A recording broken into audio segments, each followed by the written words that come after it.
Hello everybody, welcome back to the shed. Today I want to show everyone the latest project that I'm going to embark upon. This is a 1998 model ZX9R. As you can see, she's a bit tired.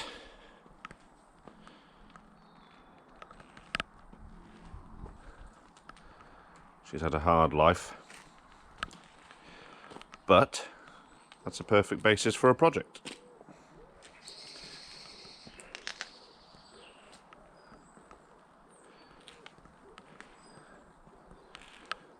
Take you all the way around, and then we'll have a look at some of the finer details.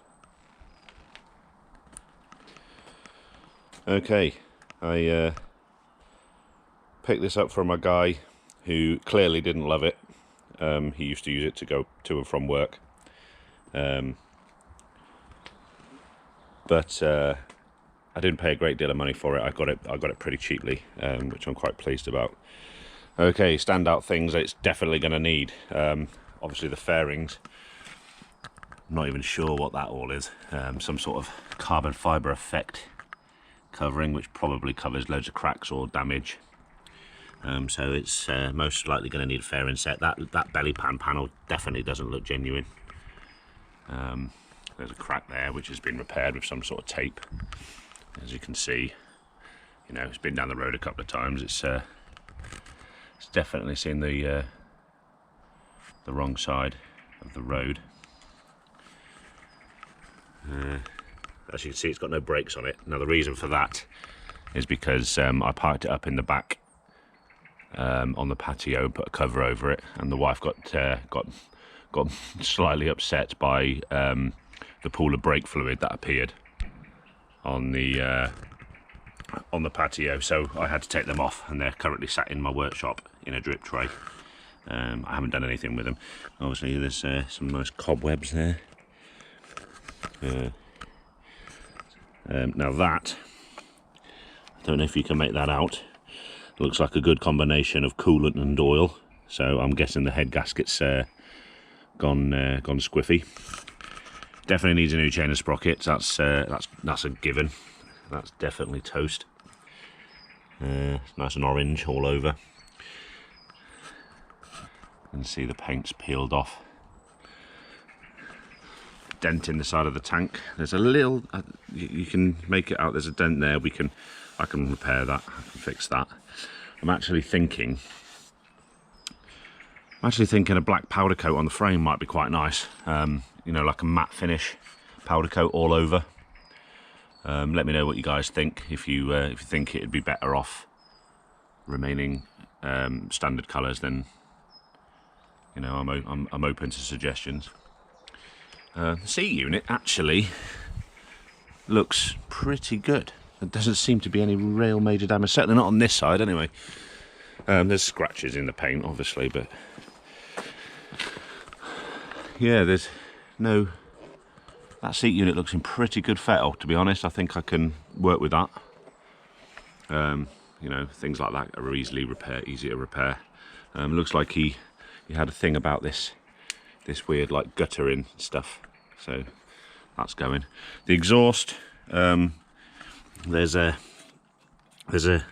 bit of damage to this leading edge here, but that's a separate part of the exhaust anyway, so that's easily fixed. And as it happens, at the Copdoc bike show a couple of months back, I managed to pick one of these up for with the link pipe for only about 20 quid, I think.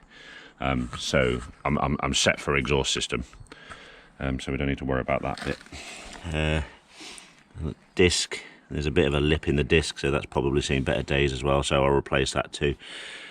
Wheels will need refurbishing, good bit of powder coat on them, and they'll look right as rain.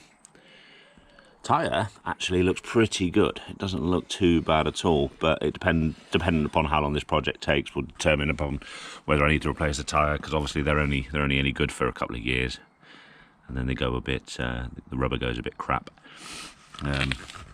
As you can see, the clutch cover's got a nice gouge in it, and the plastic on this side is broken.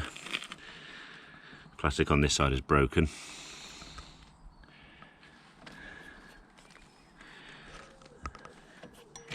Don't know what it is about Kawasaki and their penchant for like spirally springy things on their brake lines, but I reckon a good set of braided hoses will be in order. As you can see, this definitely doesn't look like a genuine panel.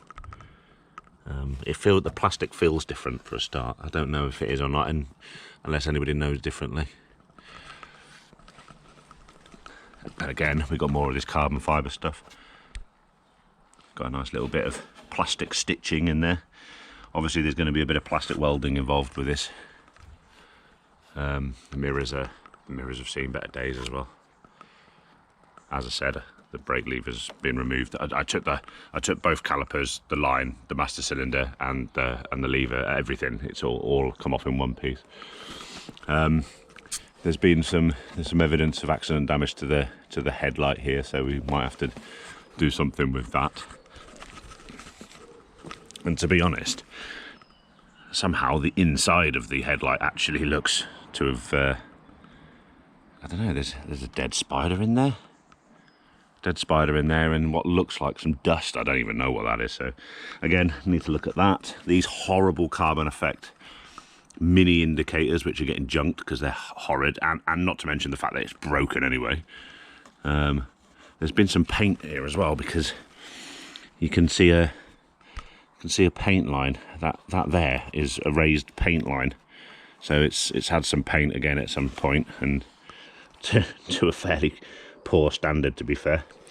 Obviously, again, these have got a bit of a lip. I'll measure the thickness and see if they meet the required spec. Obviously, the forks are going to need a good service. Again, probably powder coat the bottoms, and again the wheel.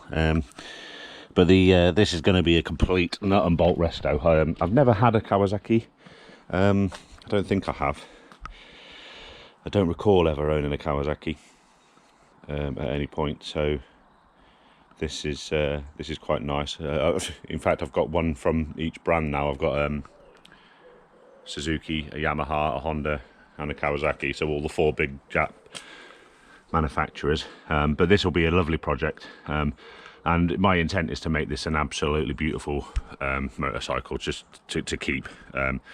I want to get my son involved because he's not very good with mechanical things, so I want to teach him the right end of a spanner, or at least the difference between a spanner and a screwdriver, anyhow. And hopefully, he'll show some interest, and if it all goes well, this may become his bike when he's a bit older. That's the plan, anyway. Again, more damage on there, but I've no doubt that can all be repaired. There's a dent there.